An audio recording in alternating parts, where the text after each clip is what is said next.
Welcome to the Whitetail Advantage Podcast with your host, Brett Bovin. Thank you for tuning in and enjoy the show.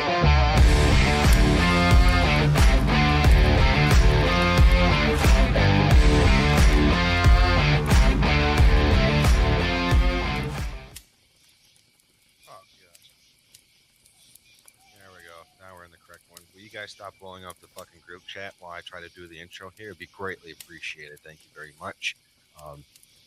Well, welcome everyone to the Whitetail Advantage Podcast. I'm your host, Brett Bovin. I swear I'm going to fuck these guys up one day. I don't know what I'm going to do. Anyways, thank you for tuning in for tonight's show. I greatly appreciate it. This is the electronic campfire that we like to call it here. If you have any comments or questions or anything like that, feel free to drop them in the comment section and we'll pop them up during the screen here during the live show. If this is your first time tuning into the show, we do a live show every Sunday and Tuesday, although it's been hunting season, so we've only been doing them on Sundays, and we do it at 8:30 p.m. Eastern Standard Time, and then on Tuesdays we do a live show where we cover a new state with I swear, stop blowing up I'm going to turn this fucker off. I don't know how to mute this damn thing. There we go. I'm going to mute this. Oh, there's a fucking pumpkin head. These motherfuckers. There, you muted. I can't listen to you guys anymore. Anyway, where was I at? Let's see here. I don't even remember. They fucking lost track of me. If you want to be a guest on one of our shows, head to our website, send in our request, and send us an email, or you can reach out to us on our social media platforms. And we also have a saying on the show, put your cord in the slot machine. I strongly believe hunting is a dying sport. It's a dying lifestyle. And all we ask for everyone out there is help share the show. So that's all we ask. Help us get new friends and some family members and stuff like that. We have a subscriber goal up to 215. We're getting like 210, somewhere between 210 and 211, something like that. So help us get to 215 so we can set up for the next goal. Enough of me jibber jabbering. We all know I can't stand doing intros. And let's just bring on everyone for tonight. Give me a second here.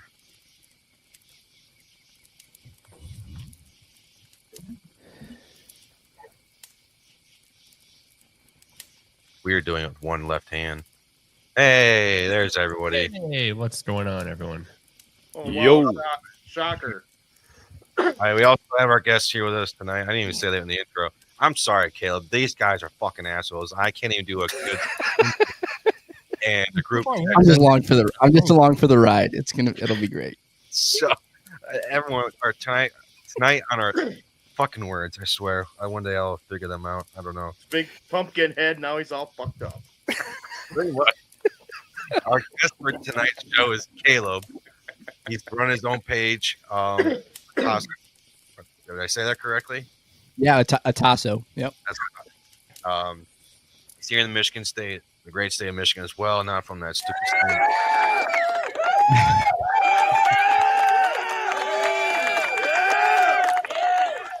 Yeah, there we go. Good enough. Caleb, can you give a little background about yourself? Yeah, absolutely. I'm from the mid-Michigan area. First generation hunter, believe it or not. I kind of consider myself a cul-de-sac cowboy. I grew up in, your average neighborhood, white collar family. Didn't really have many family members that hunted. I had access to a ranch up in Gaylord, a cattle ranch, growing up. So it was half spent there riding horses and spending time in the woods, and half up on the lake on the water. So at an early age, I really wanted to get into bow hunting because as a kid, before, I forget what the age was. I think it was 14 before you could actually hunt deer with a gun. So the earliest I could was 11. So I went and got my hunter safety and started shooting at squirrels and stuff with my old Browning compound bow. And one thing led to another, and we've kind of built a platform off of it. We have our own podcast, and right outside of Michigan State University here in East Lansing, we focus on whitetail management, really big into the suburban urban deer hunting. We do a lot of that, and just kind of cultivating that next generation of hunter. Like you said, it's a dying sport, and everything that we can do to try to keep that alive for the next generation is huge. Yeah, it's nice to see other people out there hunting, doing the same thing. And I gotta ask though, since you're right outside of MSU's campus, are you an MSU fan? Absolutely. I'm pretty sure I knew the MSU fight song before the national anthem. Oh my gosh, I'll see you guys later. All right. They're all checking out. you won't be missed. He's not a suck eye. we can- So I mean, We it can is- bond because we both suck this year. We can bond over it. we beat Ohio State, so that's all that Yeah. matters. That's all Yeah. that matters. Yeah, exactly. All I got is this, baby. That's Oh, all I that yeah. hope so. matters. This is your last year of doing it. Oregon Ducks. It's not Welcome going to to the Big Ten. back. Squatch doesn't like football. He thinks we're all a bunch of fucking idiots. More like golf either. It's not true. I mean, he's not wrong. Yeah. Well, no, who Hey, more likes golf? time in the world. That's all right. Everybody's got their shit they do. It's all right. Exactly. Gotta have a hobby. People fuck around with guns. I mean, I don't know. Yeah. We're idiots. Yeah, since you never held one before, it's hard. Yeah. to Since the academy. I just bought a new one this week. They're like, no, sir, don't shoot yourself in the pumpkin head. Yeah. Turn that barrel around downrange. Yeah, Be careful. you're not please. supposed to look down the chamber, sir. You already got 3 holes in your head. You don't need 4. Oh, shit. Caleb, you're here in Michigan. How's your season been going so far? Man, it's been an interesting season for sure. Started out strong. Did a lot of scouting. Mistakes were made early on in the season. I have 75 acres south of here that I have sole access to. That's been really, really fun. And then, like I said, here in Okemos, where we're at, there's a township deer management program. So we've got a lot of little suburban parcels. So I've been able to bounce back and forth between those. But the suburban deer bug is a blast because that's kind of where things got started for me in my adult age. But so far this season, I've had some studs I've been chasing, and just haven't been able to close the distance. I had, I'd say, is a 150s class that I've been chasing for a couple of years. Found his sheds as a 2.5-year-old in 2021. I've seen him on hoof 10 times in person. Had him at 44 times this season. Just no shooting lanes. One time was too dark. So I learned a lot of lessons. I think I was not diligent enough. Cutting shooting lanes this year to where everything is just thick. It's a thick bedding. All 75 acres is like CRP and thick bedding. So not a lot of opportunities, but it's just gets the heart racing though when you see them on hoof, especially at 40 yards like that with a deer. Yep. That's probably the biggest deer I think I've been after. We're mostly in the suburban area. We're getting 130s, maybe 140s for a good one. It's still good deer. It's good deer. Yeah. It's respectable. Yeah. Nobody hunts them. They're Anything feeding over on the 10 hoppers. inches is pretty good in Michigan. So, Dave, we might have to take a road trip, man. Yeah, you guys ain't far from him. No, not at all. I think the benefit that we have up here in these suburban areas is we're not, like Brett said, we're not far from MSU, and MSU has one of the biggest ag programs in the country for colleges. And so everywhere near us, it's just ag field after ag field after ag field. So once MSU goes and cuts all those fields, all these bucks funnel into our area. Somehow we're on these train tracks and they work these funnels cruising for does in the fall. And it's bizarre. They don't show up till right around the rut and they stay all the way till January.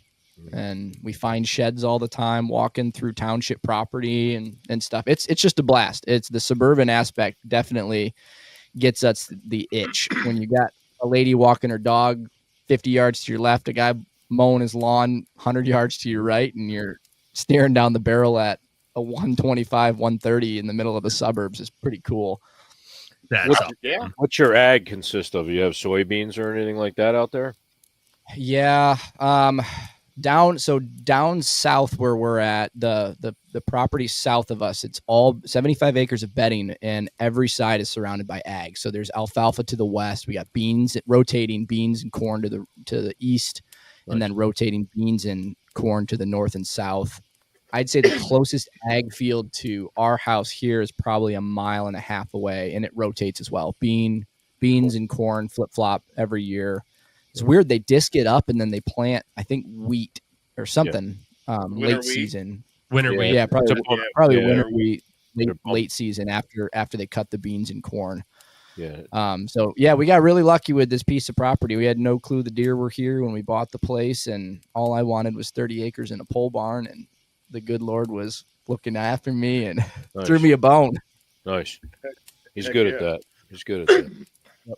How's the EHD going on for you out there? You know, I haven't come across anything EHD related yet. If I'm being honest, I'm not 100% sure how to spot it. I know people have said they just kind of walk up on carcasses. Yeah. I found 2 carcasses down south of where we're at in Mason just this season, but it's right by a main road, so it's hard to tell if it's EHD. What is coming from the pros? Yeah. What are signs to look for with Most EHD? of it'll be by water. Yeah, water. Okay. By Right water. in water, About and 90% of them you'll find them dead. It'll be interesting to see in the spring when I shed hunt to see if I find anything. There's a drainage that runs the south part of the property. Honestly, we might find some around here too, because we have a lot of swamps, a lot of standing water. Okemos is pretty much a swamp as it is. You should Big be giant on marsh. distance as well. And I know a buddy, he hunts up in the Allegan County area, and Okay. it's not John, it's somebody else. You don't have any other buddies in Allegan. You don't have any other buddies. Anyway, yeah, he hit hard for me, man. I was having 130s, 140s all summer on my trail cameras, and early season too. I saw him. He's not lying. I saw him. Yeah. Too. The first week of October looked promising. The second and third week, you'd see them less and less. And then mid-October, end of October, they were finding, 75 deer one weekend, 80 the next weekend, 120 the next. No way. Oh, it was Yeah. horrible, man. Berry County got decimated too. Yeah. Back to my fucking Oh. story. Hey, Thanks. shut up, Brett. We're talking here. Yeah. See, I So- didn't realize it was that bad. Oh, I heard people Yeah. talking Kent about County got hit pretty EHD. hard. Is that mostly down south of? Yeah. So we're southwest. Okay, so you guys are down by like Kalamazoo, Battle Creek, like that whole area. Exactly. Further west than that. He is. We're like I'm right up I live in Rockford, which is north. Yeah, up by Grand Rapids Grand there. Rapids. Yeah. Yeah. Yep. Northeast, and we got it here. Jeez. Yeah, it was not a pretty thing, and it's been tough on us, at least for hunting wise. I guess I really don't know. I haven't heard much from the guys in our community about them finding dead deer left and right. Is there a way to tell? Because does EHD, it kills them quicker than CWD? Like a CWD deer, you can tell they look like a zombie, but is EHD kind of it's a quick thing? It's Very a quick. thing, Very and quick. the only way you can really tell it's EHD is finding them in water. Yeah, Okay. right Or near water. really close to a water source. Yep. basically Okay. zombied out like a motherfucker. What Yeah. happens is they get bit by a midge, which is a small, like little gnat, Right. and it affects them with that disease, and they spike with a super high fever. So an animal like that, when they're hurt, of course, they always run to water, and they Right. know to lay down in the water, try to cool themselves, drink water. And what ends up happening is they actually hemorrhage from the inside, and they collapse into the water, and that's it. And you'll find them laying there dead. We had it pretty thick in New York back around 2020 when COVID started. I call it deer COVID. I don't think it was EHD, but they were where I hunt. I've got a couple of lakes that are in a row with each other, and it's swampy. And my brother and I were hanging stands in there, and I was like, "Good God, man, what died in here?" And he's like, "I don't know." I said, "Well, there's got to be something laying dead." And I remembered somebody mentioning it because it was new to here. We never had it. And they're like, yeah, they're finding deer dead by the lakes and by the rivers and stuff. And sure enough, in our swamp, I had a really nice, 7-pointer with a drop tine. He was laying there dead, does. It was so bad, man, you couldn't even walk in the woods. It was disgusting. It just stunk the whole hell out of the woods. That's It was bad, crazy. bad. Huh. But where I live, I'm 10 minutes away from there. And where I live, it's all apple orchard country and stuff like that. I think the apple spray killed the midge. My herd survived. They were beautiful. I had healthy deer like crazy, but everything around was really taking a hit. There's only like a couple of counties that didn't get hit bad with it. So it's just like you guys in Michigan, you're finding it like sporadic, but when it hits hard. Mm-hmm. And is there anything that can be done to try to diminish Spray. that? I know. Yeah. Like every other state, Yeah. Yeah. they spray except for us. Yeah. Michigan's a fuck. They don't give two shits. No. But is that on the shoulders of the landowners to go through and like fog their DNR property? was doing it in the other states. Your taxes, your high fees for your licenses should pay for stuff like that. Yeah, To ensure that the herd is going to be there. I mean, I'm paying over $100 for a license here in New York, and it's just astronomical. I mean, I know a lot of guys that are hard up, don't work that much or on Social Security, and every year I hear it from them. Man, these licenses are crazy. How much? And I'm like, I know, man.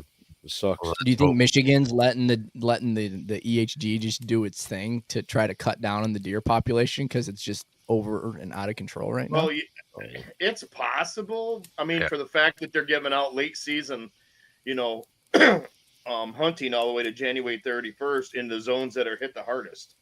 Mm-hmm. Yeah. Kent County got hit pretty hard, and I can hunt all the way to January 31st. I don't know when I'm going to shoot, but yeah, well, they did that in New York too, especially with starting the early season in September, which it was never there. We always started our bow in October 15th, and now see, today was the last day of rifle season here in New York, so that's done. Good riddance. I'm glad. See you later. Have a nice day. Muzzleloader starts, and bow. You can go hunt with the bow again. You can use crossbow. So that runs till the 17th of December. Then we get a little break because Christmas holidays here. Then the 26th of December, you can go back out to January 1st and continue on that seasons. But they never used to do that long, man. And like down on the island, like Long Island and all that stuff, their season runs even longer. But I think I mean, that freaking mentality I have, but I think it's a way to just eradicate more and more deer off the face of the planet. And I've heard it go as far as like insurance companies introducing that disease to the deer to control the population of car crashes in the deer. Whoa. Yeah. I can get behind that. Yeah. Right. That's some conspiracy stuff right there. That's right. We talked about that before. I'm a Squatch. I'm a conspiracy myself, so I don't Right. care. The hell do I give a crap? Bad insurance ruling over deer hunting. I could see something. Honestly, there's so much money because I work in the insurance industry. There's so much money that goes around the insurance industry, and I could totally see something like that happening because Michigan's got the highest insurance, almost the highest insurance rates in the country. It's our yes, if you we think do. about it, it's our second highest expense. Yep. That we pay as Michiganders. It's stupid, and it's gotten even worse this year. But 1 in 50 people in Michigan hit a deer when you get behind the wheel. Those stats are crazy. I was one of them. Yeah, I've gotten lucky. Knock on wood. Oh man, I wiped out my 2023 Silverado 2500 last year, man. Did you at least get some back straps out of it, though? I annihilated that deer. I was doing about 45 down one of these country roads out by where I coyote hunting. That freaking deer hit me. I didn't hit it. It was in full stride, stretched straight out, and went the whole width of my whole Silverado. Did over $6,000 worth of damage to it. Thank God I got a buddy of mine that's a auto body guy. He took care of me, man. He made it look like brand new again. So. Are you guys roadkill deer guys? Like if you see something that's like quasi fresh, will you take it? I'll slow down. I'm not gonna lie. I'll slow down. I got a friend who will lock up doing 100 on the highway if he sees horns. Well, that's different. Yeah, it's different. I'm guilty of that. I've got a nice little collection of salvage tags, but if we see something get hit, like if I pass a car that has just hit a deer, I'll wait till they leave and I'll bust a Yui and get a salvage tag, and then we'll grind it up and donate the meat or something like that. We actually hold on, let me see if I can grab it. That's cool. Nice to donate it, yeah. Here's hamburger. We call this deer. This is Caddyshack. Dude, that is awesome. He died on a little golf course nearby us, and I saw the lady hit him. She smoked him with an F-150, and I checked on her, to make sure she was okay. It was probably she Brett. And on his way to the I waited for her to leave, and we loaded him up and got some back straps and made a little Euro mount for him. Dude, that is awesome, man. That's like that's honoring the deer right there for sure. And that's a hell of a story too. You guys want to guess what he scored? You want to score this bad boy? Yeah. 3. I'm going to go 10. Well, 13 and 6/8. Was Johnny close? Someone I said 16. Speaking of fucking stories here, did you guys hear about that story down in Vicksburg? Yeah, 20-point buck. So this, for anyone that doesn't, Really? It's a 30 pointer. this lady name is Brennan D. it looks Shot young. a 20 Point point. her lady. It's a girl. She's like Like a fucking teenager. Yeah, I don't want to misgender. So it's a human being. It could be. I don't know what this person identifies as. Turn It's a your girl. phone off. I don't know. Okay, that was me. I apologize. Damn. That's 20 push-ups, soldier. Yeah, that's 20 shots, soldier. Anyways, this person, I believe, by the name of Brennan, no, I don't fucking know. Shot the 20-point buck, didn't have a tag, and now she's being charged with Oh my God. possession of a weapon without hunting license, misdemeanor punishable by 90 days, weapons, firearms, improper possession of a firearm in or upon a motor vehicle. That's another misdemeanor, 90 days. Hunting and fishing license, No general way. no steel tags, a misdemeanor, 90 days, and hunting and fishing license, general one as well, another misdemeanor, punishable 90 days. All right, so here'd be my question. What is the biggest deer that would push you guys over the edge to where it's like you would toe the line on that? I mean, is there any deer, big or small, where you would ever I'm not kill going without a to jail. license? I ain't going to jail for Not fucking shit. worth it. So I that's just- I'm not going to jail that's for when shit. social media comes into play, and you don't you do the wrong thing and you put down your phone. Yeah, Put down your phone. I mean, shot. I've been known maybe once or twice to get out of the truck and put the gun across the hood, but not. I didn't squeeze the shot off, but I had the deer in the crosshairs, and I was like, "Oh, good God, that deer's over 150 inches," and I couldn't do it, but I was looking at him. Have you guys seen the episodes of Wardens where they have like those remote control bucks Yeah. where they get road hunters? I know a friend fascinating to me. I have a friend that actually got busted by the DNR back in the early 2000s up in Reed City, Big Rapids area. Oh no, The first year they started doing that, Wow. and he actually got out and shot at a deer, one of those motorized things, Ping. bucks, and they actually jumped out and says busted, and he's like, I'm going to fucking jail. He threw his gun. He says fuck, Yeah. and they let him off. They just said, no, No you let all way. your friends know, let everybody know that we're doing this now. Oh, that's So- funny. wait, why Yeah, would and you want to let people know that they're doing that? To make people not do it. he said, tell all your buddies now. We got these robotic bucks all over the place. All right, so let's play devil's advocate here. When is that entrapment by the police, though? Well, No, if done right. So what is it, like 100 yards off the road or whatever, 100 feet off the road? Well, New he York, you said can that step they off said the they side put of the that thing road. like 50 yards. You're allowed to step off the side of the road in New York and take a Yeah. shot at him. Well, in his Yeah, what- defense, he rolled his window down with his 45 and shot right out the passenger window. So, Yeah, because the law is if it's public land, all you have to do is exit the road, right? You have to Exit the road. get off of the Shoulder. road. Yep. Yeah, to the shoulder of the road, and Well, then don't you're you have to good. be 300 feet off the road to fire it too? No, only the shoulder. You can I step don't- off the I I don't shoulder. think think in if it's Michigan, public. there's a rule to discharging a firearm during hunting season. Oh, I shot a It's I shot 100 a turkey with a bow right off feet. the road one time. That was completely That's sweet. legal. That's awesome. Let's go. Yeah, dude. So this Tom is in a cemetery. And I was like, holy fuck, dude, that's like a 12-inch beard. It's these urban turkeys, the urban deer that get big, man. So I hunted a golf course in Holland with some amazing bucks on it. But yeah, I saw this turkey in a cemetery, and I pulled off.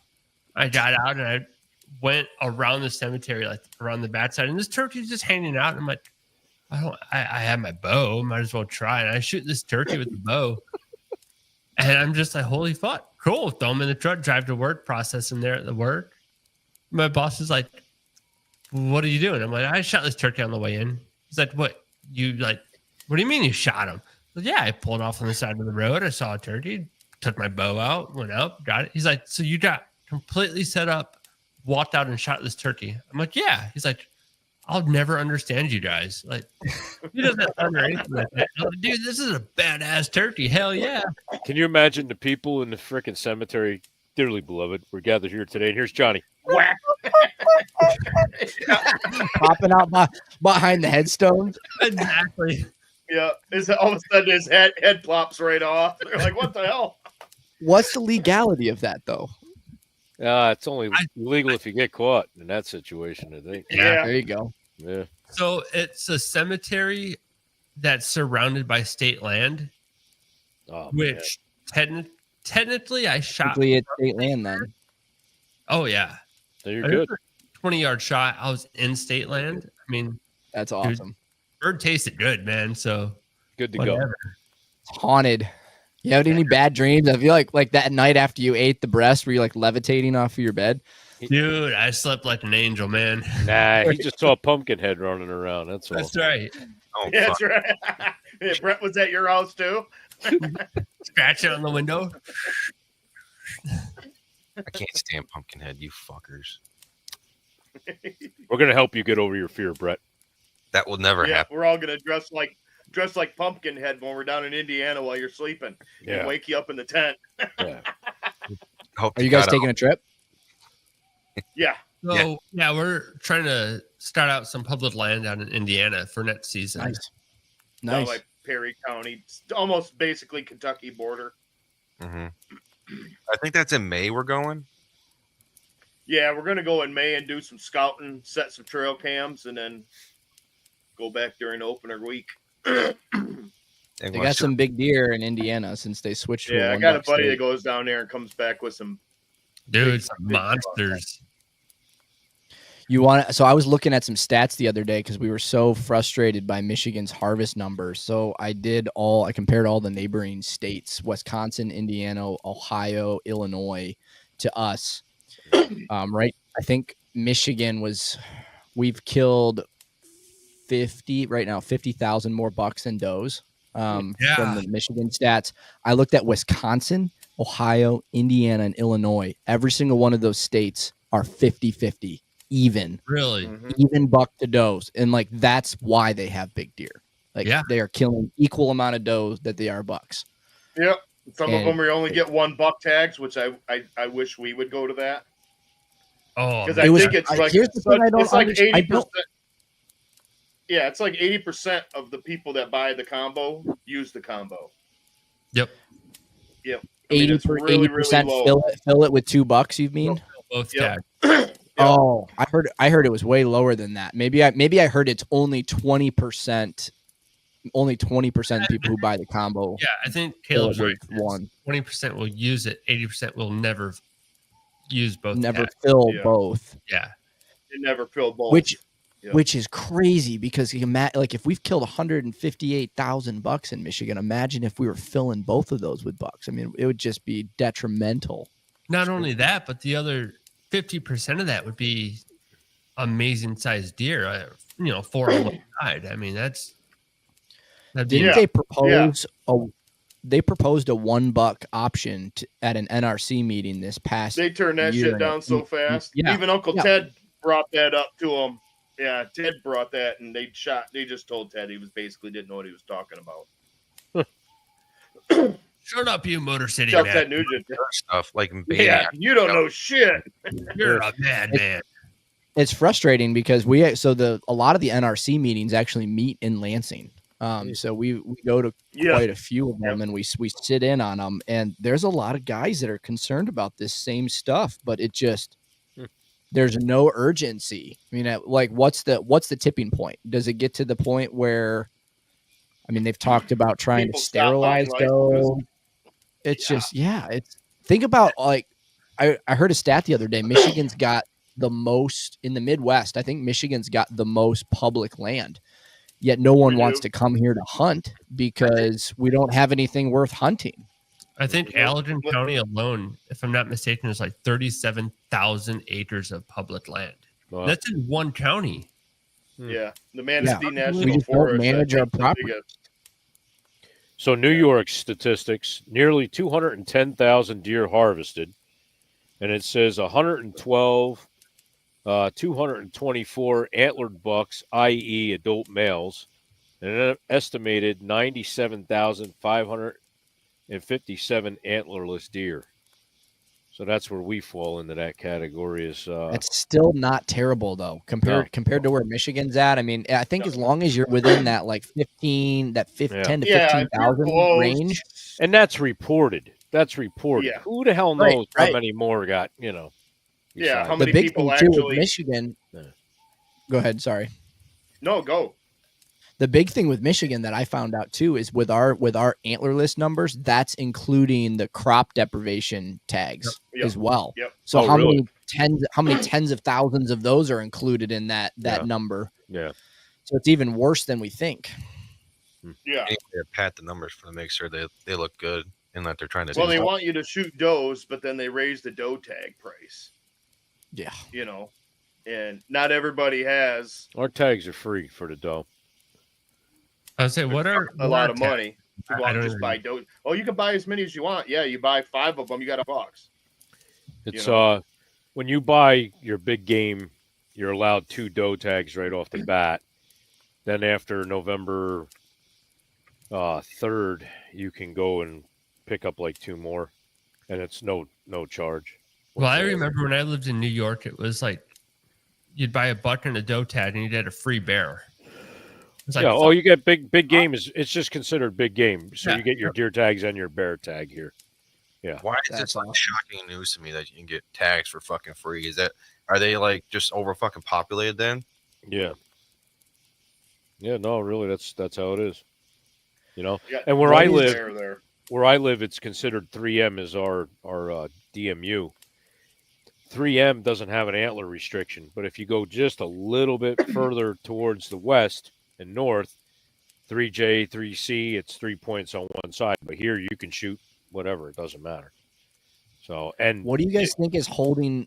Go ahead. No, I'm sorry. No, it's all right. I was just going to say, you could shoot, whatever here.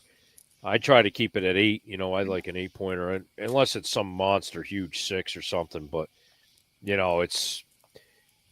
it is helping. I've seen the mountain change a lot. A lot of big bucks are starting to come off the mountain with the 3-point antler restriction. But it's hard with, coyotes, car collisions and stuff. I always say you can't play deer with God. It's not here. There's not enough land. There's just not. But, they make it. They're warriors. They're sneaky, and they get through. And, a trophy buck here is like 4.5, 5.5-year-old deer, 130-inch buck. That's a trophy. So I used to hunt zone 5A up there by Used-Watch. Mm-hmm. And dude, there's some monsters up there. I mean, they're just beautiful deer. But that was up in the Adirondacks. I mean, they're pull off on the side of the road and just walk into the mountains. So you got 2 categories with Adirondack deer. You've got a real like high, tall rack, and you've got these wide guys like my boy back there. Wide in that shorter time. They don't score really good, but they just carry a lot of mass and they're big. Oh, but the body size are huge. Yeah, you're talking almost 250-pound, 300-pound deer up there. Oh, all day. That's on average. That's what you want. Exactly. Yep. He was 225, the big guy. He was 225. So that's awesome. I got a Michigan 225 on my wall right now, and that was your buck's beautiful too, man. Yeah, that's a good one. Brett, how heavy was that buck you shot? That big one. Weight wise? Yeah. 185. Yeah, he looked like he was field dressed. Like he was a 185. Yeah, that was after he was dressed out. So he's 210, 215. That's a big dude. Yeah. Dave, what was that doe you shot today? 115 Oh, suitcase when deer. it was alive. Yeah. Then how much? 120. I mean, that 20 days just destroyed for Yeah. half of it. Yeah, with removal of half the rib section, he's now 190. Oh Or my just god! 90, I mean. Yeah. Yeah, she's about shoulders 75 now. gone, right? Yeah, those Brennickes are nasty. Dude, I'm nasty looking at the slugs. pictures you sent, and I'm like, holy Yeah. shit! Brennick's got to make freaking arrowheads. Right? We need some exploding tips for arrows. Some Rambo tips. Yep. But that's where the wind bump came in effect today too. Oh, Fitzgerald would have loved I that had one. to Yeah. get her. He's farting out Yeah. in the woods. Yeah, because it was like 50 yards off the road, and I couldn't shoot. There's no place to park, so I got out and walked on the other side of the road, and it just carried across. She got up, looked around, and just walked off. And I knew she was either going to go down that one by that dirt road you and I went down, Johnny, by up there, or the other way. And she went, and I just cut her off. She just walked right up to me like 37, 40 yards. Nice. So, Well, let's get into here about youth. One thing, Caleb, I want to ask you is, so we've had these declining numbers in the state of Michigan for years now, and we're trying to do our best, obviously, to try and get more hunters involved. And obviously, I think the number one place that we need to start off at is the youth. What is one thing that you can think of here in just Michigan and hunting in general? How can we target the youth better? So a big thing for me is that we've discovered over time, because that's one thing we really, really try to do is our motto is collab, cultivate, conserve. So we're all conservationists at heart. Like we love the aspect of that. So what we do is we try to collaborate with like-minded people like you guys to help then potentially cultivate the next generation of hunter. And in my mind, starting with the youth is huge. But the reason I think we see a decline is the barrier to entry into the hunting world is scary. Like it's a daunting thing. If you didn't grow up coming from a first generation hunter, I remember my dad, I love him to death. He was not a hunter. He was not into hunting and stuff, but I was so gung-ho on wanting to do it. I remember he took hunter safety with me. He went through the process with me. It was back in the day before the internet when I shot my first doe. He had like printed out directions on how to field dress the doe. just like all the stuff. And, and I think it comes back to us creating platforms or holding workshops and just creating these communities creating resources that people can go to. Because in my mind, it's not as hard as it used to be to get into. It's just intimidating because you don't know what to do. You don't know where to go, but it's as easy as finding your local archery shop and going and talking to somebody, or coming beside. It's always, in my mind, I think the best way to do it is to always be talking about it, because you're going to be having a conversation with deer hunting about somebody, and then a dad who is within earshot's going to hear something. He's going to say, "Oh, I'm going to come talk to these guys. My son's 15 years old, and we don't know what we're doing. What can we do?" We had one the other day. I had a buddy of mine text me and say, "Hey, I got a dad and a son. Son's 15 years old. Son really wants to get into bow hunting. The dad doesn't really know anything about it. Like, what can we do to help?" And I was like, "I got an extra bow laying around the house. We'll take you down to the local shop here. We'll get it all sighted in, draw weight, like everything for you. We'll see if it's something that you like. We'll practice in the yard. We'll take you out on the property. We'll teach you about rubs and scrapes and, habitat management and like scouting." And it's just, I think it's education, and it's all doing our part. That's the big thing, is creating the resources in that community for people to be able to reach out to. Because without that, it's just going to continue on the downward trajectory that we're on. Yeah. And that's so amazing, because so many people so I have 3 kids. I have 2 daughters and a son. My oldest daughter's 12. She killed her first deer at 4. That's awesome. Oh, dude, I love it, right? She was driving from the bar, wasn't she? Oh, yeah. Your designated driver. Yeah. Absolutely. But so we went to 5th grade camp a couple years ago with her, right? And she's grown up shooting guns, shooting bows, everything like that. And you hear all these boys, they're like, oh, we're going to outshoot. Oh, I'll outshoot you or whatever, blah, blah, blah. No shot. My daughter's just super humble. And she's like, yeah, I'll shoot, I suppose. She just smokes them, right? Just destroys them. But she's like so humble. And we'll go out hunting. And I don't know where she got it from, because I grew up, if it's brown, it's down, right? You see a deer, you shoot it. We'll be in the stand, and I'm like, hey, that's a decent looking buck right there. No, I don't want to shoot it. No. Oh, really? Okay. Yeah, exactly. My hat's off to you, kid. Okay. That's awesome. That's what we need. Exactly. And the thing is that she'll go to school the next day and talk to her friends, right? Who are, she'll talk to some boys. And they're like, oh yeah, my dad took me out hunting and I shot this deer. Oh, well, my dad took me out hunting and I saw these deer and I passed up on them because I'm not going to shoot that one. I'm just like, man, that is awesome right there. And I'm getting my 2 other kids into it. And I love getting kids into hunting, especially at that age where, middle school, elementary, just to get them their first deer. It doesn't matter what it is, because no matter what deer they shoot afterwards, they're going to have that exact same feeling. That's drugs. Like in my mind, that's real drugs. And like every single one of you guys can think back to that first deer you shot, and you can play that back moment by moment. That was a long time ago. But you can still remember it, like, right? Yeah. I mean, dude, that first deer, it's a pivot. It's the same thing like the first time you catch your first fish. It's a pivotal moment. It's a core memory that's like ingrained in your brain forever, and everybody should have that. Yeah. I think too, what it is you got these kids nowadays. I mean, when I grew up, we used it, we ate it, we still do. But I mean, nowadays kids, they're so far strucken from that it's not a way of life. So they're like, they're frowned upon it. It's like, oh my gosh, what do you just kill it for sport? No, dude, you can eat it. Then you got them all on the internet, watching all the social media where you can't shoot a 4-point. You got to shoot a wall, 140, 150. All day, man. Yeah. And, they're going to go a long time and not shoot a deer, Yeah.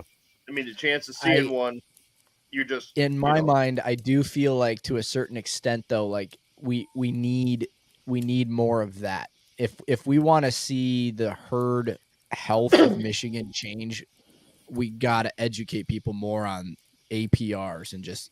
It's okay to pass that fork. It's okay to let that 2.5-year-old walk, even if the neighbor kills it. Who cares? Go kill 2 does. Which is great, because this coming year with the Liberty Hunt, there's no more bucks. Like, there were a lot of people fired up about that, and I was really surprised, because it's like, why would you want to start the kid off on the wrong foot? If that big 10-point walks in front of him, you can say, hey, we're going to go after that in 2 weeks. But this is our time to get So I can conservation. So I hunt the Liberty Hunt. I was in the Army. I got 100% retired, whatever. So I'm able to hunt that. For your service. That's awesome. And you too, Brett. I know a lot. I think three of you guys. Brett, you're ex-police, and then Squatch, are you ex-military as well? No. I never saw guy right there. Dave. Okay. Dave. Thanks, guys. Squatch was in the Girl Scouts. Yes. I got to know them very well. Love their cookies. Yeah. But I love. I still love them. I love the early season Liberty Hunt, just for that chance of a velvet buck. Oh yeah, you're the only ones that'll get that in Michigan ever. That's a prize. That's awesome. I shot the buck hanging up on my wall on the Liberty Hunt, and it was like velvet hanging off. And I was like, oh, that would have been like hours before, right? Yeah. But yeah. So on that aspect, I'm like, oh man, no more. But again, like you said earlier, Caleb, like, at what point is that deer in your sights that you're gonna squeeze, If I'm on next year's Liberty hunt and there's a full velvet fucking 12-point walking out, that's when you might turn the camera off and just not say anything. But yeah, I'll be 100% until it's a remote control DNR buck. Damn. Yeah. You do it legally though. Busted. To shoot the shit out of one of those robotic deering a legitimate legal hunt. Like if they have the deer out and I'm 100% in like legal standings, I'm just off the road, whatever. I would love to fuck up their robots, man. If you shoot it, pink. Oh man, hey, I'm completely legal here. Bam, bam, bam, 450 all day or something. Hey, we already pay enough in taxes as it is. Exactly, right? What's a few more tax dollars to their robot fleet? Yep. I think on the flip side of that, we should take a donut and you put a donut out in the field that moves around, has like a light on it, then attracts them to come out after it, and then we go, we snagged you. Or shoot at them. Oh shit, that was a robot. My bad. Uh-oh. Bad. I actually did have I think I told you a DNR come up to me to that spot you and I went at, Johnny. Yeah. Yeah, he came out last Saturday when I came out of the woods. Super cool. Just told him about the EHD that we're going to go in that swamp. And we're going to. Yeah, you want to hit that up next weekend? Yeah. Yeah, we'll be there. I dealt with a DNR officer for the first time. I've never thankfully I hope I really don't have to again, but it was a great experience. Those guys are awesome. I mean, they're awesome if you're not doing something wrong. Yeah. That's it right there. I think it was mid-October. I was sitting in my tree stand. It wasn't mid-October. It was 2 days before gun season. The opener was, and I was up in my tree stand. I had 4 bullets whizzed by my tree. Oh shit. Yeah, not the shots were not close. The long and short of it was tumbling pretty good. So they were buzzing. They were buzzing really good by the tree. After bullet number 3, I about ready to jump out of my tree. So I called the local sheriff's department. I'm like, hey, I don't know what to do in this scenario. I know where the shots are coming from. And there was this farm 900 yards to the northwest of us that were out shooting 5.56, just kind of plinking around and didn't realize their bullets were skipping off the cornfield, and 950 yards away, they were whizzing above my head, 20 feet in the air. Spooky stuff. But the DNR, they were great. They're like, hey, thanks for this. This is important stuff to report because we got to have conversations with people about stuff like this. So mad props to the DNR. They're good guys. If you're on their good side, they're great. Exactly, right? As long as you're not trying to break the law, they're all right guys. Yeah. And I told him about that dump site we found. Oh, dude, that was crazy, man. Yeah, he's like, oh yeah, that area is known for that, and he just kind of was like, whatever. Here, you can't even get them. You can't even get them to come out. You can't even get them to do anything because New York's got the freaking, slap you on the wrist bullshit, and they let you go back out and commit another crime, and then that one you commit, and then you just get released again. So these guys don't even. New York. They don't even give a shit. I've had guys ride right in the orchard, shoot out the window of a freaking truck, not even stop, turn around, come back, shoot out the window of the truck, call them up. Well, do you have, the license plate number? No, I got a video of the freaking car driving in now. Oh, next time. But dude, I'm freaking 200 yards away from him. What do you want me to do? I got a cell phone. I'm not like Channel 4 News here. How about you sit your lazy ass at the opening of the orchard and catch this son of a bitch when he's doing it out here. Better yet, why don't you let me handle it? Oh, no, but I'll be in trouble because I pursued it. But, what do you do? It's just you just sit there and you go, yep, there he comes again. But the last time he did it, I took a handful of roofing nails and threw it all across the road there. So I'm sure he got a flat tire or two. There you go. Good. Fuck him. Oh. Jason. What's up, Jason? What's up, Jason? I think I know brother Jason. I've heard of him. I've heard of him maybe. Heard of him 3 or 4 times. I kind of know him. But I thought Michigan was terrible when it came to, because I remember when I was working the road, there was a couple of cases where I worked. I was like, all right, this case is not going to go much farther, and there's not much going to happen to it. So I just kind of put like a shit report together. I'm like, all right, here you go. This to prosecutors. they fucking authorized on the charges. I'm like, you gotta be fucking kidding me. Yeah.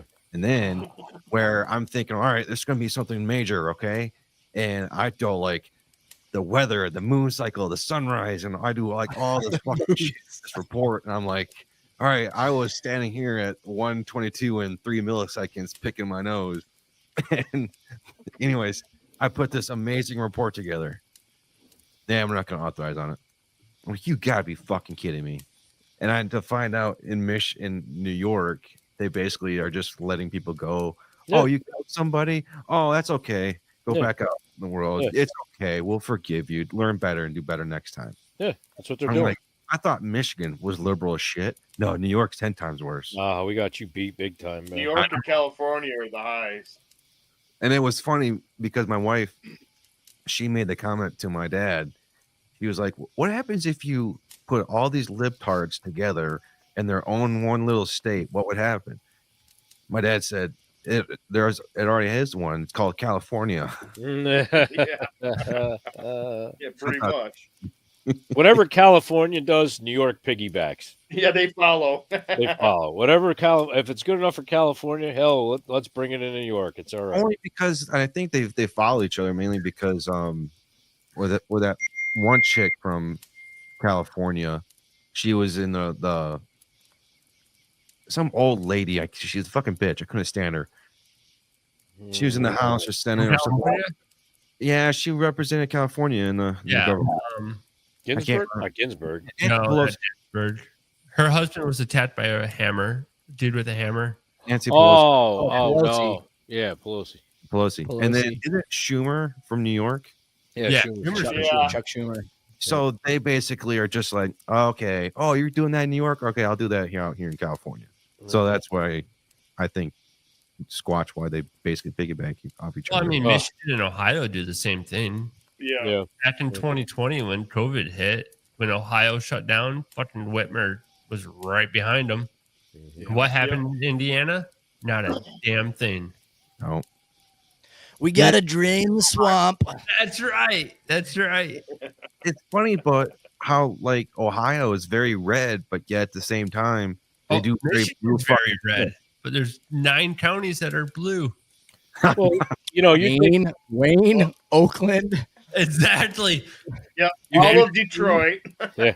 You take us like up here in upstate New York, I'm up in the Hudson Valley, but the majority of the vote counts from the city. It's all the boroughs down in the city that hold the majority of the vote. So who are they? It's not us up here. We'd like to just draw a line below Westchester and just kind of like separate them from us. But it's crazy, man. Like I said, everybody thinks, where I live, it's rural here. I got apple farms. There's all kinds of stuff. It's not like everybody hears, New York. Oh, it's New York City. No, so when I joined the Army, I joined the 10th Mountain Division, which is upstate New York. Yeah. And my recruiter's like, "Oh, you got Fort Drum, and it's in New York." I'm like, "Oh, cool, man. I grew up in Michigan, man. I've never been to New York." And the clearly no one's been there, right? In my recruiting office, and they're like, "Oh yeah, you go to New York, go to the city on the weekends and party." Dude, I flew in, and as my plane's landing, I'm looking out the window. I'm thinking, "Oh yeah, the city's right here." I'm like, "Oh, dude, there's nothing around. It's like mountains and woods." Mm-hmm. I land in Syracuse, right? And they're like, and I'm talking to these dudes, and they're going up to Fort Drum, and I'm like, "Oh yeah, let me go with you, man." They're like, "Yeah, no problem. We'll drop you off up there." Dude, it's like an hour-and-a-half drive north from Syracuse, and it's just like pines and mountains, and you're like, "Dude, where's the city?" They're like, "Oh, dude, that's like 7.5, 8 hours away." Oh yeah. You're like, "What?" And dude, it's beautiful country, man. I love the Northeast, man. Yep. I still think they should split it in half. They should have created 2 states. You got New York State, New York City. Yep. They need to. Like I said, down below the Westchester line, just draw the line there. Have a nice day. Stay down there. Well, you guys know why New Jersey people are so angry, right? Because they're in New Jersey. Because the light at the end of the tunnel is New York. I got another take on that, but I won't say it. It involves a sexual act, so I don't want to go there. Right. Yeah. But I think we should go to either a $1 or earn a buck. Earn a buck. I love that concept. I think would be. I think earn a buck is fucking stupid. Start. Really? I don't like earn a buck either. I don't like the requirements for that. Move it down. It's going to be the only way we hit those. Here's the thing. I heard that the $1 can be passed by the NRC. The earn a buck has to go through legislation. So the likeliness of Big Gretsch signing off on earn a buck is probably pretty slim. But $1, I think, if we did a $1 APR, I think that would change a lot of things. Jason's killing grilling straight red around me in Ohio. That's because all the deer he shot, all the blood leaking. Straight red everywhere after that last election. He's a killer, man. He's a killer down there. I think earn a buck is fucking ridiculous. I'd much rather just move to $1 in general itself, because, like I said, like, here in Michigan, if we're just talking solely about Michigan, in my opinion, I've said it on numerous episodes, does in Michigan, except for David, he's fucking having amazing success with them. I have yet to shoot a fucking doe. Does. That's why we don't want to do earn a buck. Right. You have to be out of the Brett can't fucking kill a goddamn doe. No, I can't wake up at noon and shoot a deer at like 2. Oh man, signs of the woods. But I strongly believe, though, I think you'd much better doing $1 and 1 doe. Then you're gonna have to force people to shoot a doe in order to get a buck. I don't know. So you know what happens with that? I'll tell you, because New Jersey does it, and Frankie was telling me.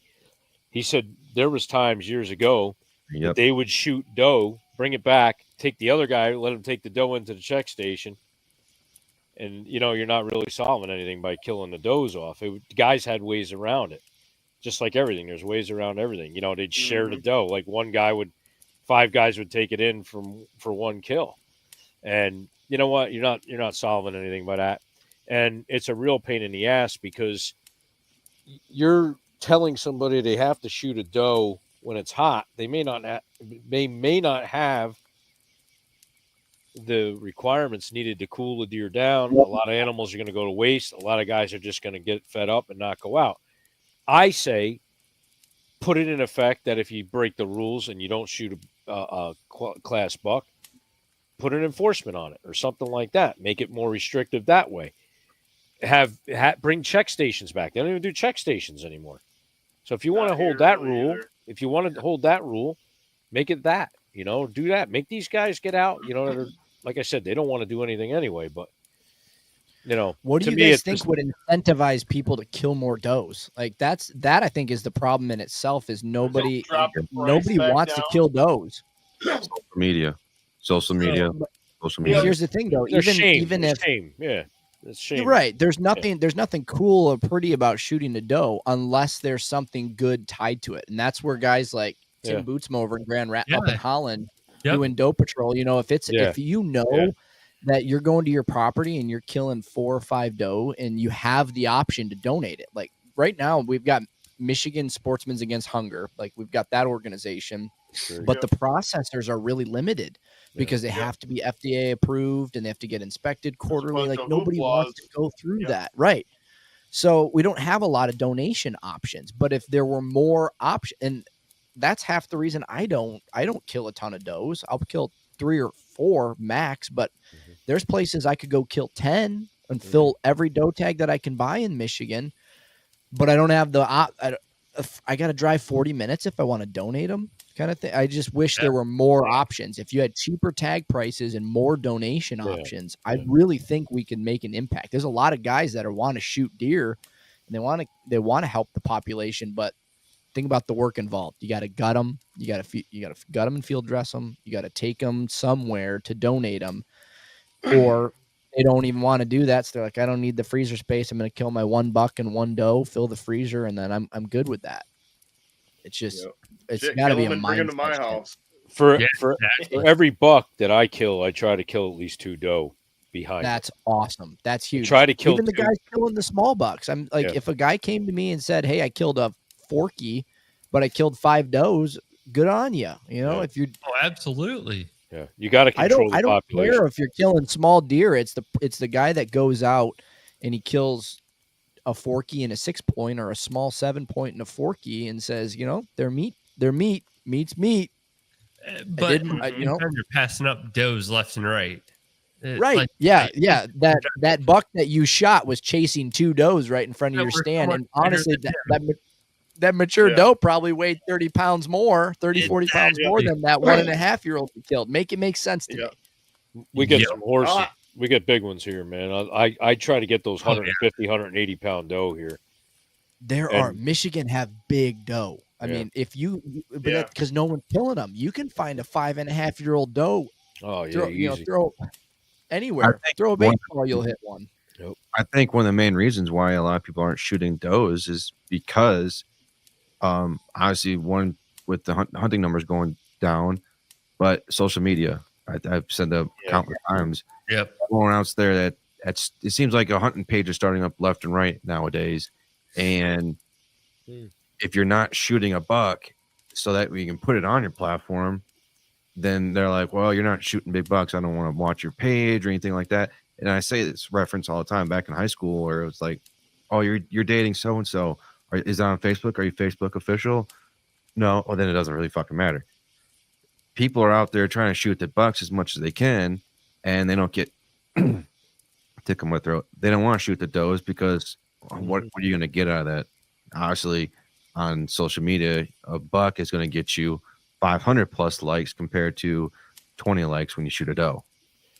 So is that a failure on our part as the platforms that we have? Are we failing to educate people? And like, if you want to shoot a 150s class deer, you've got to have a healthy herd population. Like, is that on our shoulders as the hunter? You can't fix stupid. People are going to be assholes when they want to be assholes. And they find the opportunity to freaking throw it out there. Oh, well, I got a freaking 130-inch buck. How come you're not? Well, you may not be hunting in the same places that they're hunting. You may not have the herd. They also don't tell the whole story behind it. Yeah. I mean, you shoot a 160 class deer. Okay, well, what's the story behind it? Was it on a ranch? Was it at an outfitter? Yeah. Okay, what's that deal? Okay, well, how many other deer did you pass up to get there? What led you up to that? They don't have the whole process of going from your first deer to that deer. They just see, oh, this dude I just started following shot a 160 class. I can do that too. Yeah. Then they go and they see the deer, and then they're like, oh, well, that's not big enough. That's not big enough. I just think people don't understand. We sat down up in the Big Rapids area. We sat down with a good friend of ours who runs a whitetail ranch up there. And he told me that a healthy population for whitetail is 2 bucks to 1 doe. Yep, 2 to 3. He said it's not sustainable in the wild, but if we can even get to 2 doe to 1 buck in Michigan, holy smokes, guys, that would change. It would change everything. But you can't, like Brett said, there's nothing glamorous about shooting a doe. But what can we do to start making it cool again? I think that's when you brought up with like Tim, man, from Doe Patrol. Yeah. They're doing giveaways for largest and smallest doe, which is awesome. Mm-hmm. And they're doing raffles, and hey, come by here, drop it off, and we'll feed you every Wednesday. They have, because they're only like 7 or 8 miles from my house. Oh, no way. Okay. Oh yeah, we're real close, and it's just awesome what they do. Yeah. And on the 14th, I'll be down there seeing what they have for like largest and smallest. And like today, on the donation day. Oh yeah. So they're awesome. So earlier today, we were driving around, me and my kids, and we went down to the beach and stuff like that. Because it was like, in the 50s today. So couldn't find any snow to sled down. But we had like 7 or 8 deer run out in front of us. And they're all does. But I was like, looking at the smallest one. And I was like, man, because my first thought was like going back to Tim. And I'm like, dude, I want that smallest doe. Like, I was like, oh man, that's got to be like 45, 50 pounds. That's a small deer. I'll take that one all day. But yeah, it's going to be cool to go up there and see what they have. Oh, yes, they are, Jason. Oh, dude, Canada deer, Saskatchewan bucks are insane. Yeah. I put a doe down. I put a doe down early season that it couldn't have been more than 40 something pounds. It was opening day, and the landowners down south where I hunt, I fill their freezer first, and I unintentionally somehow I had the mom lined up, shot her, perfect pass through, and I think my arrow glanced off a tree or a rib or something like that, but ended up neck shotting the fawn, like the yearling that was next to her. So it was a 2-for-1, but that little deer, I mean, I probably could have both legs. I lifted it up and just tossed it in the bed of the side by side, 40 pounds, 45 pounds. You got the that extra whole deer's value meal. filet mignon. That the whole deer is filet mignon. The extra value meal in the woods. You got the extra value meal. I did a 3-day hunt in Kansas, and on the third day, like sun setting, and I'm like, oh, there's a deer. And I took a shot, dude, 300 Win Mag, shot this doe that was like 45, 50 pounds. Just like cartwheeled her in the air. I was like, yes. Dude walked up, and I'm like, oh, man. Like the loins are about all that was left. But it's like, man, that's my Kansas deer. About 18 pounds of burger. Exactly, right? Yeah. But still, it's those deer that give you that memory and that you can share out with stories, and everyone can relate, whether you want to admit it or not. Like everyone has shot that small deer that was like, I don't know if I should do this or not. Then they go ahead and do it. And yeah, a doe. Dude, yeah, meat's meat, man. That's for sure. Yeah. Brett Latham asks, how do you guys feel about the late doe being open in public now? Good. I'm all about it. We got to kill as many does as we can. So it's like open it up to more people getting in the woods. Public land, more people are going to be in the woods. With the caveat to up north, I think there's a lot of people up in the UP and like northern lower peninsula that are really hurting. The wolves are just decimating the deer population up there. Yeah, wolves are bad. Coyotes are bad too. What was it? I was my buddy has a place up in the UP, and we went up there last when was it? New Year's. And he's out in the middle of fucking nowhere, and moon was out, and next thing you know, you hear wolves going, "Whoo!" I'm like, that will fucking put a fucker statement on your ass more than you could think. And I remember you're gonna hear them if we go up this year. Oh yeah. Don't get me wrong, I fucking love them, but it scared the living shit out of me. And granted, I wasn't scared that much because I'm like, all right, take 2 steps, I'm in the cabin. But my dad told me stories when they were out hunting on another piece of property up in the UP, and they were literally on the ground walking back to the cabin, and they heard wolves fucking running around them. They're like 50 yards away from each other, and they're like, let's fucking run straight to the cabin. And I was like, what? You want to hear a spooky story in line with that? Fuck yes, I do. So I was 13. I'd finally got confident enough to where I could bow hunt on my own. And my dad, this is up at the ranch that we had access to, is 3,500 acres up by the Gaylord area. And I had a ladder stand set up, and my dad's like, you can go do it by yourself. You take the 4-wheeler, drive all the way back, park it, walk 100 yards in, climb up. And it's about dusk. I hadn't seen a deer. All of a sudden, I see this dog, from what I could see in the distance at about 100 yards. This dog comes in, big, looked like a husky. And he comes in, and I see another one and another one. And they get closer and closer, and they start kind of, I don't think they can see me. I'm sitting there really quiet. And they start they're within 20, 30 yards circling my tree stand. And it took me a while before, at that young age, to figure out they were not coyotes, because there was a black one. Oh, and I'm like, coyotes aren't black. Nope. And I waited till well after dark. I've never run so fast in my life. I sprinted 100 yards to that 4-wheeler at 13 years old and got on it and booked it out. And I didn't realize there, because never thought about it. I didn't realize there were wolves in the lower peninsula. Mm-hmm. But everyone has told me, when that water freezes in the Straits of Mackinac, they'll come across. They come across. Land bridge. Yeah. I've never been so terrified in my life. That's like so that. you know where Mesick is, then, don't you? Jeez. You know, What's up by that? Cadillac, Mesick, Lake City, up by there. Yeah. Yes. So a friend of mine I used to work with, this is probably 15 years ago, maybe not quite that long. He was bow hunting because he's from up there and they have a farm. And he was bow hunting in the woods. And he heard a noise behind him and he turned, couldn't see nothing. Kind of blew it off. 10 minutes later, all of a sudden he heard something climbing up his tree. He thought it was a raccoon and it was a cougar. Wait. Yeah. In Cadillac? Northeast. No way. Yeah. It was coming up. He couldn't get around because he was on a hang-on. So he's got his arrow and he's through the grates trying to poke at it. And he contacted the DNR and they told him he was full of shit.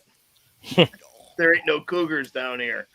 Hey, we did, as a podcast, we did a deep dive into cougars in the Lower Peninsula. And we posted this video and blasted it out to the internet saying, hey, if anybody's had sightings, firsthand experiences, anything like that, please reach out to us, because we think the DNR, like the only one that's ever been confirmed in the Lower Peninsula is like 15 miles from Lansing. And everyone's saying it was a pet. It was by the Rose Lake area, like the public land here. Rose Lake. Yeah. Yep. That was the only confirmed one in the Lower Peninsula.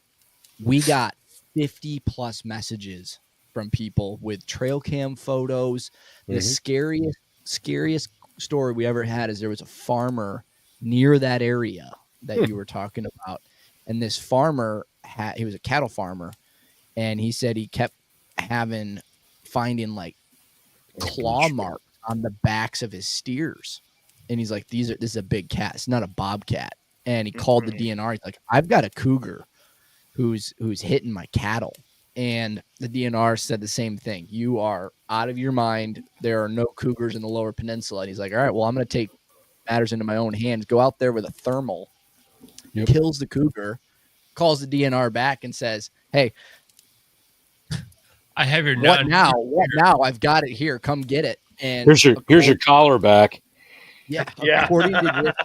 According to this guy's son, they pull in, they take the cougar, they take the weapon, they take all the cell phones, video footage, and everything, and they leave. Yep. This is secondhand, so I don't know if this is true, but it's like there are cougars in the Lower Peninsula. And the DNR, you know Baldwin? Yeah. Yeah, so that's where I'm from. Okay. North of Baldwin, up by Wolf Lake. I was taking my oldest, who's in the Marines now, on his youth hunt, and my 17-year-old. And our uncles still live up there, so we were scouting, and right along the gas line, and we seen cougar tracks, and I was like, oh shit, cougar tracks. So my 17-year-old's kind of freaking out, and so we go back the next day, and he wouldn't go back there, and I was like, whatever. I don't blame them. And they went around. And he went around a different section, and we put mineral out. So then he's freaked out because when they get there was a black bear on it. So I'm like, okay, here's another spot and go. So me and my uncle were like, hey, let's go check this shit out. So we're driving down the power line and gas line, and we cut in, and shit you not, there was a cougar walking right down the fucking 2-track. You saw it with and your my own uncle 2 says, eyes. is that an elk cougar? And I go, yeah. My uncle says, is that a cougar? And I'm like, no, there ain't no cougars here. And he says, well, that was a cougar track. He's the one that said that's a cougar track. So we started driving closer, and it stopped. And then it turned around and stared and just stopped and looked at us. So we were about 100 yards away. You saw and the then we long got tail? About 75 yards. Yep. Long tail, probably, I don't know, 150, 40 pounds. I'm And it shook got right down now. on like that pounce, like their pounce thing where they're going to jump. Yep. So I start freaking. I'm like, dude, we ain't got no guns. We ain't got shit. I'm like, stop. And he's like, oh, I want to get a little closer. I want to make sure it is what it is, because he's got his little flip top razor phone. He says, I'm going to get a fucking picture. That son of a bitch, I swear to God, jumped probably 30 yards into the woods. And we stopped and we're like, all right, let's listen and see where he's going. And it's solid like that thick buckbrush shit. It was clear cut years ago. So it's just little tiny saplings. And you could not hear that thing. And it was probably 15 yards from us. And you could not hear it walking. Dude, That I would was make you that, pucker. that was the only time I've ever seen one, and that's when I told my mom, because my stepmom, they live in Irons, and my dad, and they're telling me they see cougars and coy wolves up there all the time, and I'm like, I've never seen one of those, and I was thinking, they're just pulling my leg. So then I told her, I says, dude, me and Uncle Jay just saw a fucking cougar on a 2-track, and she says, I told you they were here. So the DNR office is literally a mile away, right on the corner of 10 and 37. So we stopped by there and says, hey, you got a cougar probably, I don't know, 1/8 of a mile from your station. And they're like, yeah, we got trail cams all over. There ain't no cougars. There ain't no cougars around. And I'm like, and I looked at my uncle, and my uncle says, stupid motherfuckers. Okay, He so says, you guys are this is- lying your ass off. This Dude, is I my saw theory one- with it. Go ahead, John. Say it was 2016, 2017, right after I got out of the Army. I took my daughter out hunting during the Liberty hunt, and we're out there hunting, and it was like one of those moments where we're sitting in a double tree stand, and it's like 230, 240 yards away, and we see this black cat like creeping by. And you're CJ. like, oh man, that's a big cat. And my daughter's like, that's not a house cat. And like first thought, I'm looking at it. I'm like, oh, that's just a giant house cat. That's no big deal. And you're like, wait a second. That's a giant house cat from 230, 240 yards away. And like you said, long tail. And you're just like, holy shit. And that's down in Allegan County where I hunt. And it did. It crept along the road, disappeared into the road. And it was like 3 or 4 days later, you had people reporting it, seeing it in that same area. And you're like, holy shit, that's crazy. They're around here for sure. The So what's your that we theory, came Caleb, up with on that?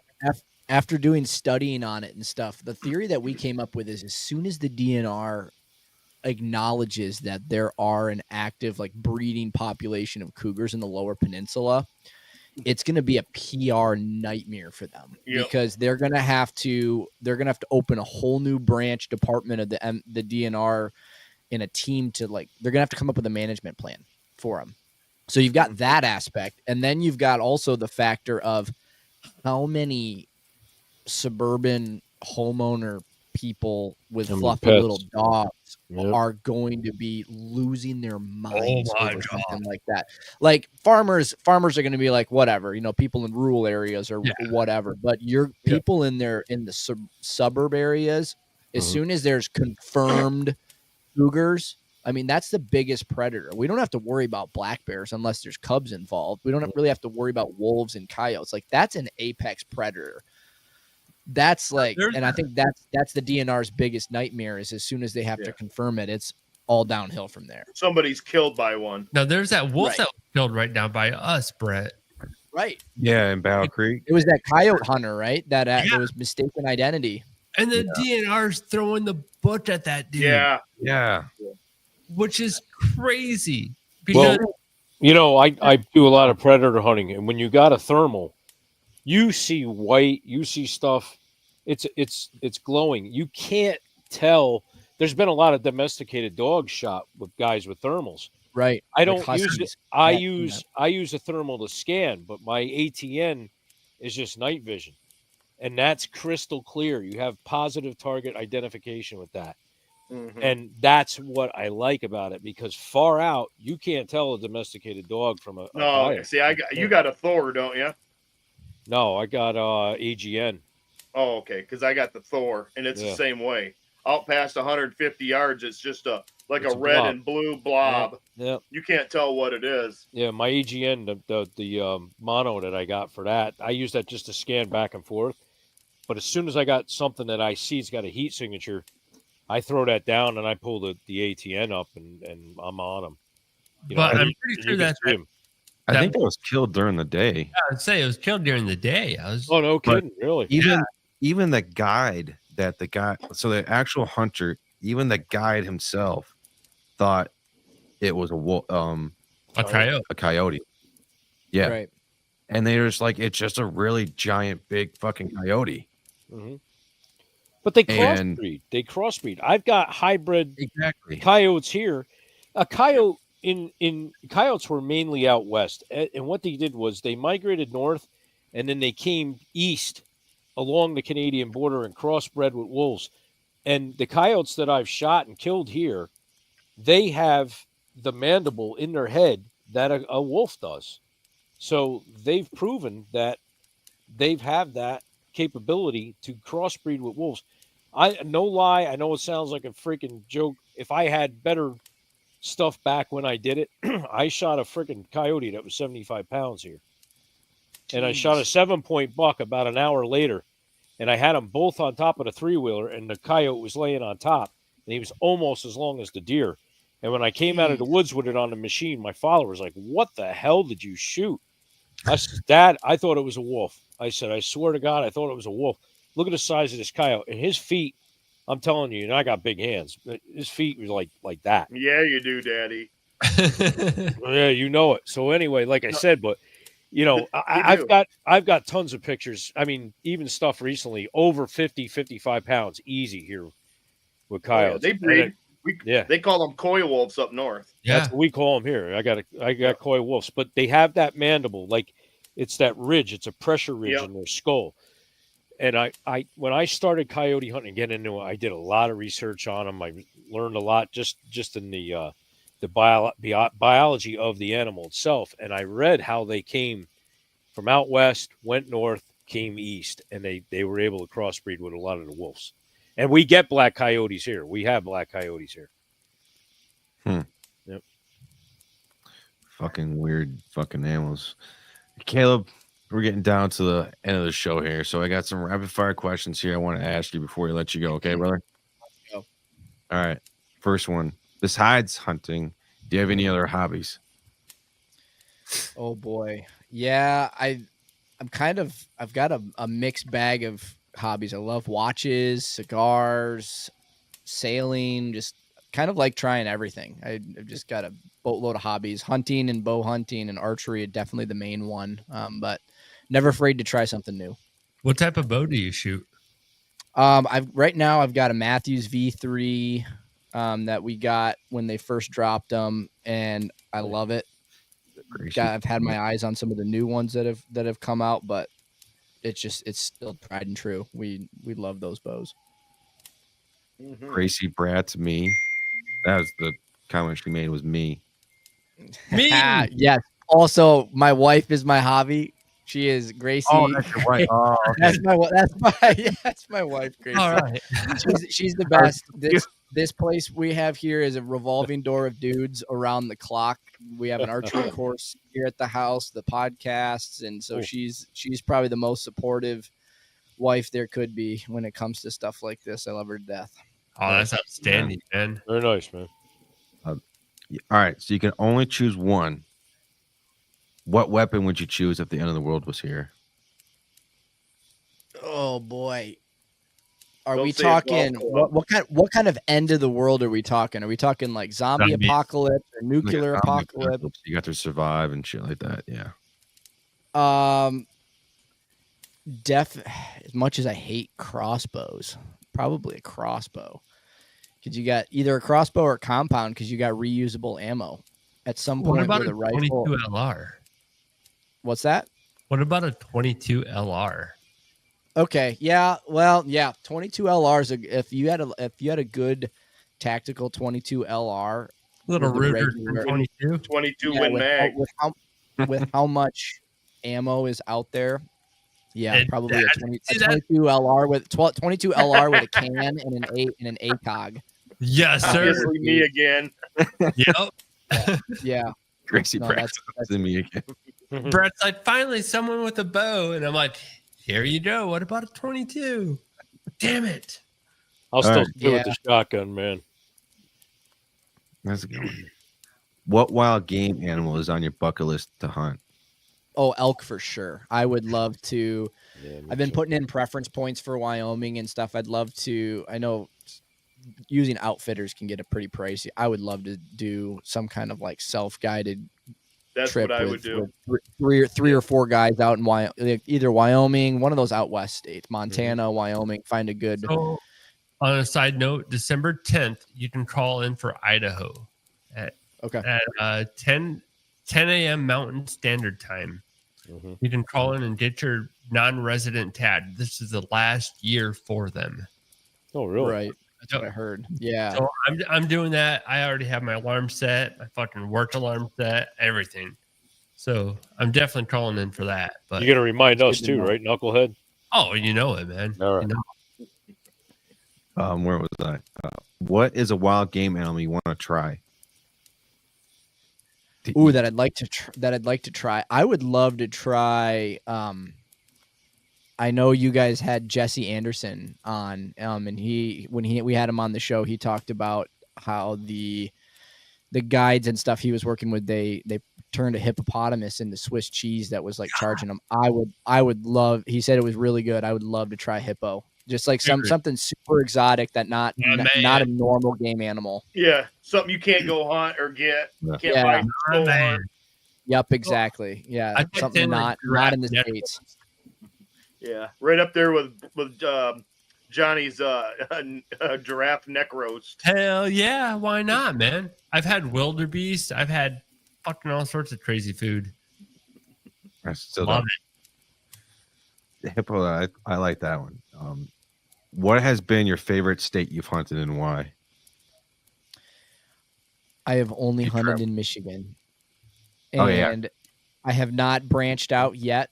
We've we're starting to grow our network enough where hopefully those opportunities will open up for me. But my heart's here, and I just, with the way that our deer population is going and our hunters are declining and stuff, if I can pour my heart and soul into trying to turn this around and at least do a little part and make a dent in it, I'm all for it.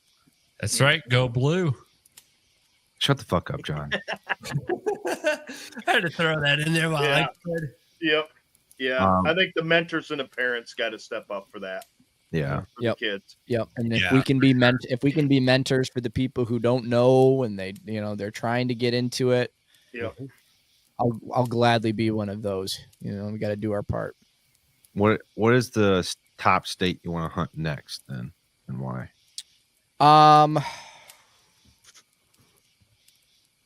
I would love to do Wyoming. I think Wyoming's we traveled out there when I was a kid, and I've just core memories of how beautiful Jackson Hole and that whole area was. And I think it would be absolutely awesome to be chasing elk up in the mountains, the Grand Tetons in that area. That'd be really cool. Either that or Arizona or New Mexico. I know getting elk down there that's a rare tagpole. It's but hard up in the hills.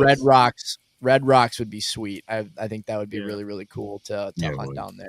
I was actually looking the other day at Hawaii on access deer. That Really? would be Almost did that. My wife and I were in Maui last year, and the neighboring island, they did axis deer hunts, and I was this close to pulling the trigger, but I didn't have my bow with me, and I really didn't like. If I was going to do it, I really wanted to do it with a bow, and it just the so. cards I didn't have work fall. But connections, and they're like, "Oh, these access deer, they're just destroying our land around here." And they're like, and I was like that close to flying down for work to hunt, and I was like, "Oh my god, if I could make that happen, that'd be awesome." even in Texas, it's really bad in Texas Oh, because yeah. It is. they're like feral pigs. They've got multiple breeding cycles, but everyone has told me axis deer is I've the heard best that wild too. game. Oh yeah, I've heard that too. It's Yeah. completely different. Yep. Axis and antelope, I heard, are the best. Oh, antelope is amazing, dude. I had a speed goat not too many years ago, and such an amazing taste. Isn't there cougars in Hawaii? Oh yeah, but not the There's four. tons of them right on the beach. That's what I want to go to Hawaii for. Let's go hunt some. We get a lot of cougars around here at MSU during Parents Weekend. There you go. Well, I'll be down there for that one. Brett, Single and we're ready to talking make- about the two-legged kind, Brett. Yeah. Oh, okay. Yeah. The smaller headed type. Yeah. That smaller headed type. You got to use your love gun for those, though, not a regular. Yeah. I got nothing to say. That. Caleb, next question here is there a highly known individual that you would like to go on a hunt with one time? Oh man.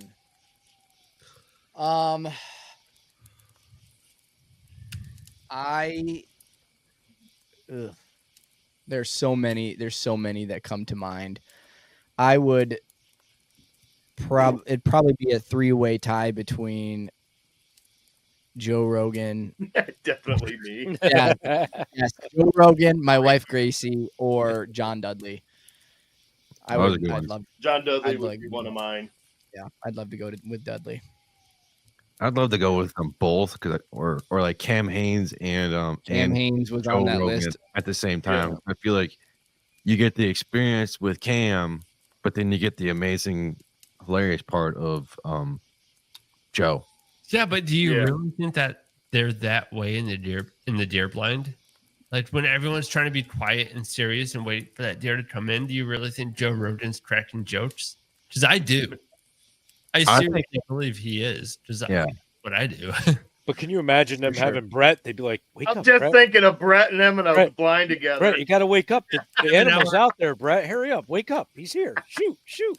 I and Haynes would sit there with the bow and be like, I wonder if there's a deer behind Brett's head. Yeah. It is so massive. I don't know. Pick up this quarter, Brett, so I can see out the blind. Brett, I need you to go ahead and take a knee because I need to see behind your giant dome. Brett, I gotta say, you do well of just like sitting there and just grinning and bearing it. I shout you out. These guys get really good. I need 100%, man. We give them shit. He's just sitting there and they put a pillow on his head in the gun. Joe Rogan's trying to put his head in a fucking On top of it. headlock. He uses his head as a shooting rest.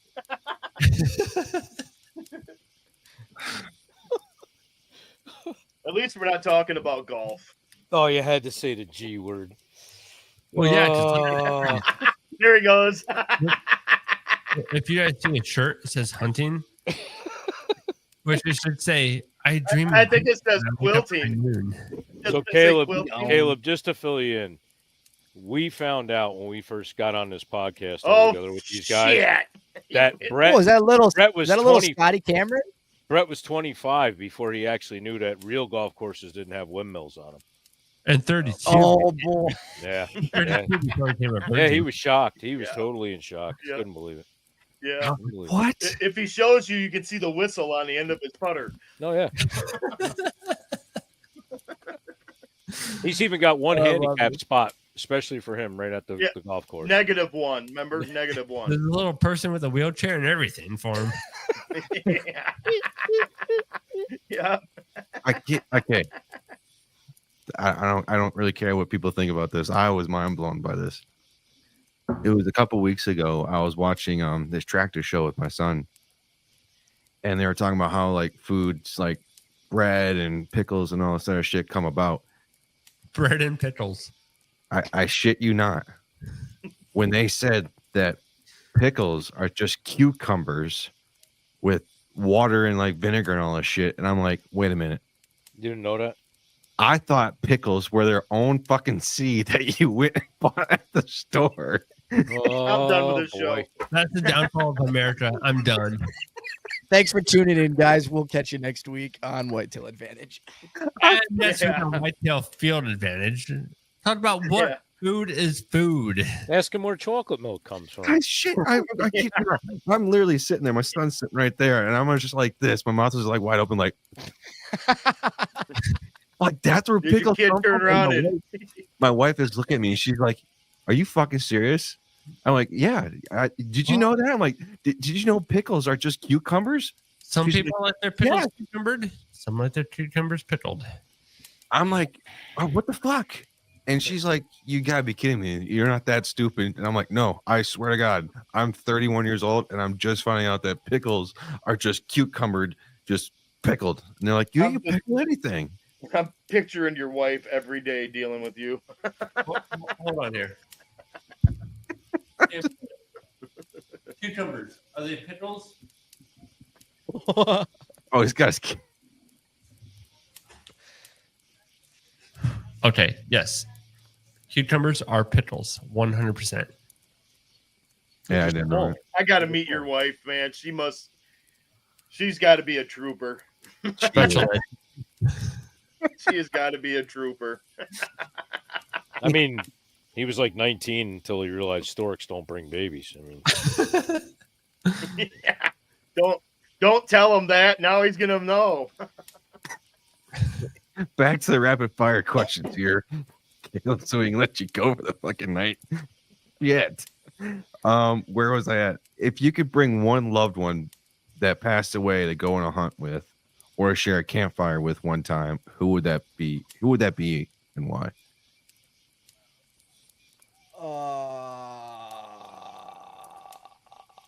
Well, so for not necessarily hunting, but I lost my mom in 2010 to a battle with cancer. Wow. Sorry. sorry, man. I was 17 when that happened. So at least I think sharing a campfire and just kind of sitting down would be really cool. Yeah. That'd be awesome. That'd be sweet, man. I'd be Absolutely. all about that.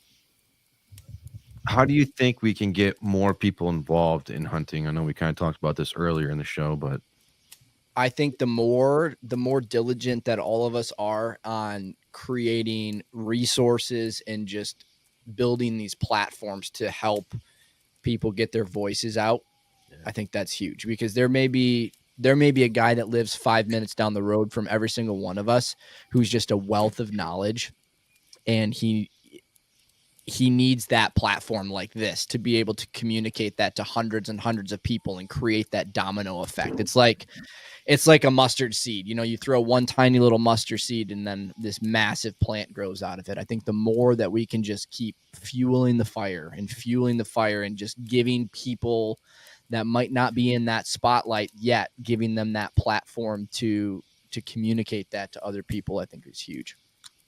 So everyone has a story, and you just want to, hear it. Yes, absolutely. That's it. That was the hardest thing for me tonight, is I want to get to know every single one of you guys. So we're gonna have to do a separate Stream My Yard with just the five of us. Dude, exactly, man, for sure.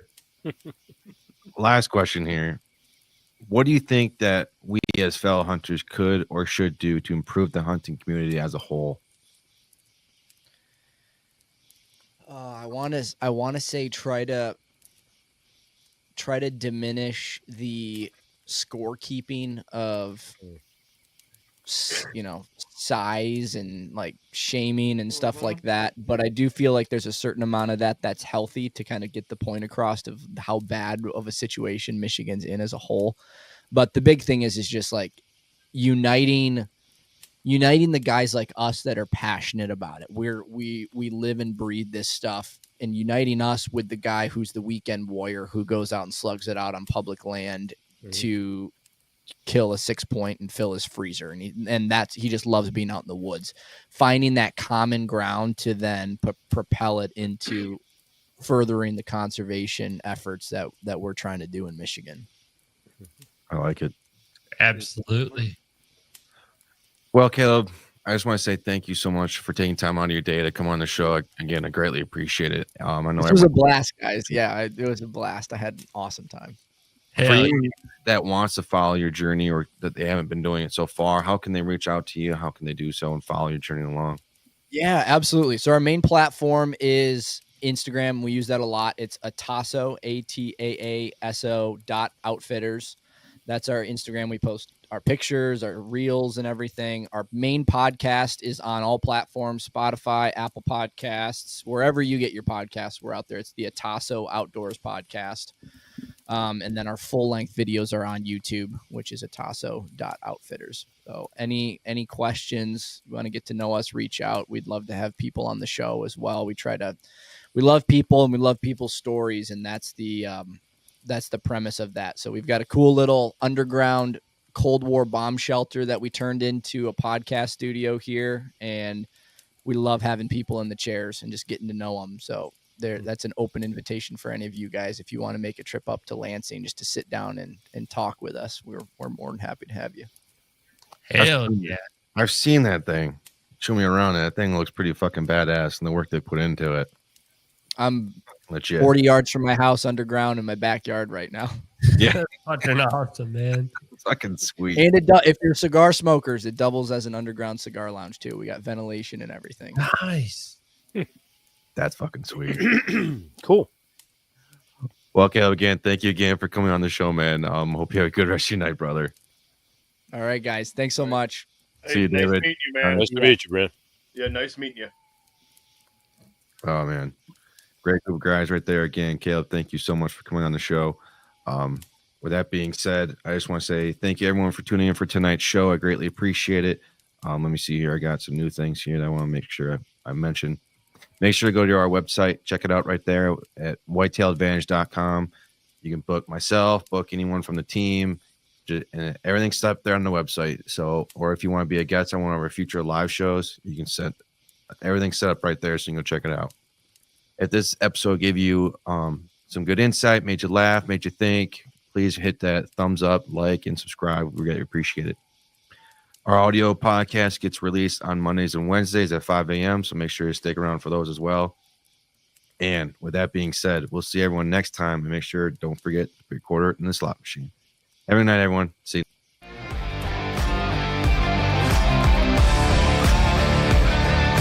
Thank you for tuning in to another episode of the Whitetail Advantage Podcast. We hope you enjoyed the show, and we will see you next time.